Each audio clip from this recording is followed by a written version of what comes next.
Nous descendons du phare et nous continuons la visite de l'île de Sébastien. À quoi correspondent ces diagrammes? Parce que je crois qu'il s'agit là aussi d'une expérience pédagogique. Oui, tout à fait. Ben, donc là, c'est le drame que vous voyez, c'est le vent en temps réel sur l'île de Planier, qui sont récupérés à partir du web et qui sont mis ici. Et l'avantage, c'est que ça permet de travailler les statistiques. Donc, par exemple, on peut se poser toute une type de questions. Est-ce que je vais pouvoir aller sur l'île? Est-ce qu'il y aura trop de vent, pas assez de vent? De quelle heure à quelle heure? À quelle heure il faut que je revienne? Donc, il y a tout un aspect de travail sur les statistiques qui peut se faire à partir de ces deux diagrammes. Et ce deuxième Convertir les vitesses de nœuds en kilomètres, etc. Donc, pour l'instant, j'ai pas encore travaillé dessus puisqu'on n'a pas abordé en cours les statistiques, mais je compte le faire, je pense, d'ici la fin d'année. Bon, alors comme ici rien n'est fait de façon innocente, on est face à deux bouteilles de plongée. Je suppose qu'elles ont elles aussi leur signification. C'est un travail qui a été fait, que j'ai demandé à des élèves. Donc ça, c'est un travail plutôt libre, en dehors des cours de mathématiques, puisqu'il y en a qui sont très demandeurs de travail supplémentaire. Donc l'objectif ici, là, ça a été de reconstruire. On commence à reconstruire donc tout le matériel de plongée pour pouvoir aller sous l'eau. Ensuite, le monde qu'on va voir maintenant. Et pour l'instant, on peut y aller qu'à pied avec nos tenues, donc c'est un peu dommage. Mais très prochainement aussi, on espère pouvoir y aller en nageant et avec des bouteilles de plongée, le détendeur, le masque, le tuba et les Et, palmes. On verra aussi le travail sur les palmes. et là, tu poses une question importante des mondes virtuels, c'est-à-dire des mondes virtuels avec du sens. À savoir que si on va sous l'eau, effectivement, c'est beaucoup mieux d'avoir une tenue de plongée, des bouteilles, des palmes. Tout à l'heure, on va y aller, mais on va faire une immersion en costume de ville. Voilà. Et puis il y a un collègue à moi là qui travaille aussi sur les mondes sous-marins et qui a même reproduit les montres de décompression, donc les ordinateurs de plongée, avec tout un calcul qu'on peut mener sur les tables de plongée et puis sur les. Mais là, c'est un petit peu compliqué pour les collégiens. C'est dommage, mais c'est aussi très très intéressant. Ben, on peut rêver et penser qu'on pourrait jumeler ton monde avec ceux de Londres qui font de la médecine dans les mondes virtuels et pourquoi pas reproduire la décompression médicale pour les accidents de plongée. Enfin, il est Tout à permis. fait, c'est totalement envisageable. Hein. Mais ici, on commence un petit peu, là, je suis en train de réfléchir à ça parce que je m'en occupe un petit peu. C'est de fédérer un petit peu au même endroit toutes les sims pédagogiques qu'il y a sur OpenSim et sur la Francoride pour pouvoir vraiment faire un pôle d'éducation assez fort. Bah, sachant que tu es quand même celui qui est pionnier en le domaine, c'est toi qui as le monde le plus avancé de toutes les Sims.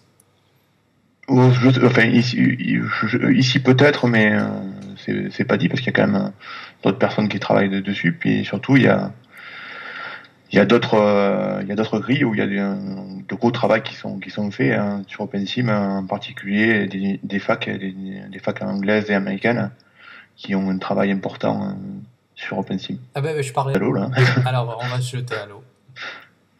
allons-y. On fait plouf. On a toujours pas la tenue de plongée, mais ça devrait arriver.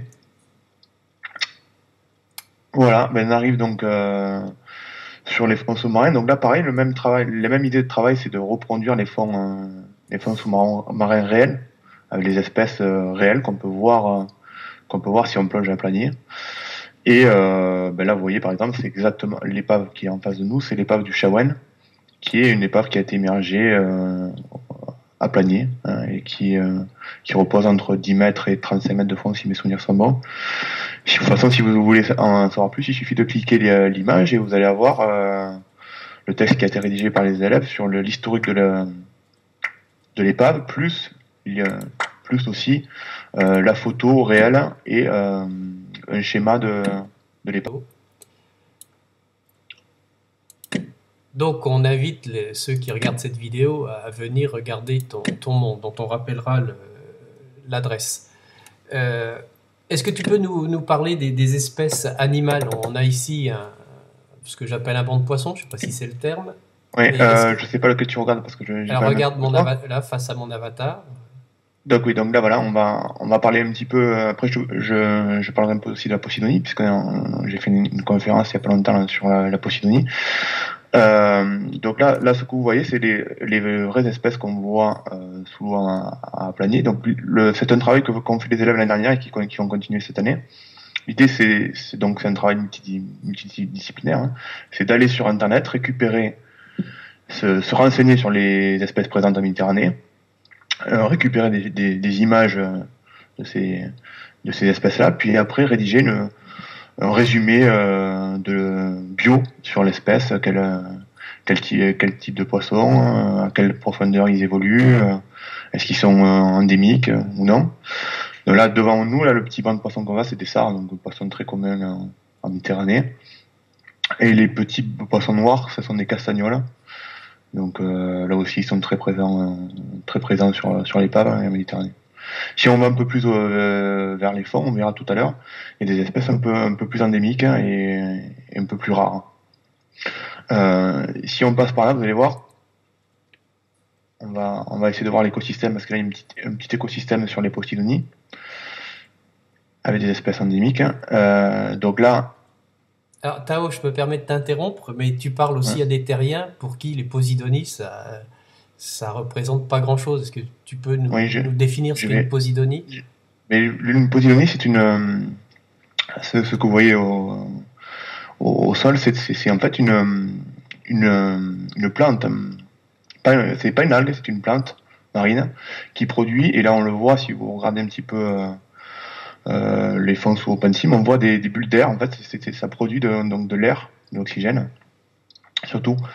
Et ça a le rôle de poumon, un peu comme en Amazonie. Donc ça assainit l'air. Et ça joue un rôle très très important. Donc si vous cliquez dessus, vous aurez un peu plus d'informations. Et cette Posidonie, elle a été menacée en Méditerranée à cause d'algues, Taxifolia, Caulerpia. Et donc il y a tout un speech dessus. Puis ça joue un rôle aussi important parce que c'est un endroit où les poissons se reproduisent. Donc ça joue un rôle très important dans l'écosystème en Méditerranée. Les poissons que vous voyez là au-dessus qui tournent, c'est des sopes. Ce sont qu'on appelle les moutons de mer. Ce sont des poissons qui broutent les Posidonies, donc qui mangent les Posidonies, qui vivent de ces espèces-là. Si vous regardez bien aussi à gauche, vous avez des grosses coquilles qui sont des grandes nacres, qui sont des espèces protégées en Méditerranée, qui vivent en général souvent dans des fonds en Posidonie. Il y a des hippocampes aussi, si vous regardez bien. À vous de les chercher. Le but, c'est pas de les voir dès le premier coup, justement, puisque c'est un petit peu caché. Hein. Donc voilà ce qu'on peut dire sur les Posidonies. Il y a quelques années de ça, j'avais fait un petit diaporama là, sur l'île, un petit cours dans les mondes virtuels sur les Posidonies, et c'était assez intéressant à suivre. Et puis l'avantage, c'est que tout le monde pouvait poser ses questions et en savoir plus. Mais globalement, ça produit autant d'oxygène, je crois, qu'en mètre carré qu'une forêt. Donc, c'est un rôle très très important pour éviter l'effet de serre. Tout cela est passionnant. J'espère que cette vidéo donnera envie aux internautes de venir visiter ton monde. On peut, en dehors des mondes virtuels, te lire sur Internet. Tu tiens un blog de mémoire. Est-ce que tu peux nous donner les références de ton blog? C'est donc maths.simao.free.fr. Si vous allez dans Google, vous tapez juste maths, espace Simao, vous allez tomber dessus. Ça fait quelque temps que j'ai pas écrit encore d'article. Bon, après, c'est un blog qui est plutôt spécialisé pour mes élèves, hein. Mais de temps en temps, il y a des articles sur la pédagogie, etc. Donc c'est un peu pour tout le monde, mais il y a un peu tout dessus. Hein. C'est pas que propre au projet.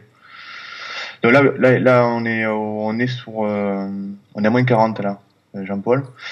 Moins 40 avec donc des gorgones, ce qui fait la grande réputation de Marseille. Donc ces gorgones qu'on voit rouge et jaune. Hein. Alors avec la luminosité, on les voit puisque les couleurs se diminuent. C'est pour ça que si vous avez vu les rayons de lumière, ils s'arrêtent à 20 mètres. Hein. Donc on les voit plus ici, les rayons de lumière. Et puis vous voyez des sards tambours juste au-dessus de nous là, c'est une espèce un petit peu plus rare à voir que les sards normaux. Et si on cherche bien, on voit du corail. Voilà, du corail rouge. Hein. Euh, Très présent en Méditerranée, dans les moins 40, à partir de moins 40 mètres. Derrière nous, je crois qu'il y a aussi une gorgonocéphale, qui est une espèce qui vit en symbiose sur les gorgones, et qui est assez intéressante à voir, et je sais plus où elle est, je crois qu'elle est par là. Ouais, elle est ici. Eh bien, écoute, Tao, je vais te remercier pour cette visite passionnante. On va être obligé d'abréger quelque peu la visite pour des raisons de taille de vidéo. Mais je suppose que si des personnes veulent avoir plus de renseignements, elles peuvent te contacter. Oui, alors pour me contacter, donc il y a plusieurs moyens, hein, donc le mail, hein, mon Facebook aussi, Sébastien Simao, Twitter, Tao Vacano, en un seul morceau, et Google+, Sébastien Simao aussi. N'hésitez pas à m'envoyer un message ou un commentaire si vous voulez une visite, pas privé, mais en petit groupe, hein. L'avantage, c'est que quand on est un peu débutant dans ces mondes, on a besoin quand même d'une personne référente pour se faire aider dans les premières connexions. Donc mieux se faire aider par quelqu'un au début pour visiter, quoi. Seul, c'est un peu compliqué. Eh bien, Sébastien, je te remercie beaucoup pour cette visite qui, en ce qui me concerne, a été aussi privée. J'espère que la vidéo permettra de donner une audience plus forte à ton monde. Et puis, on va suivre avec attention dans cette nouvelle année 2012 tous les travaux que tu vas engager avec tes élèves. Aujourd'hui, je vais le faire. Eh bien, on s'empressera de répercuter auprès de la communauté de ceux qui sont intéressés par les mondes virtuels et la pédagogie. Au revoir, Tao. Au revoir.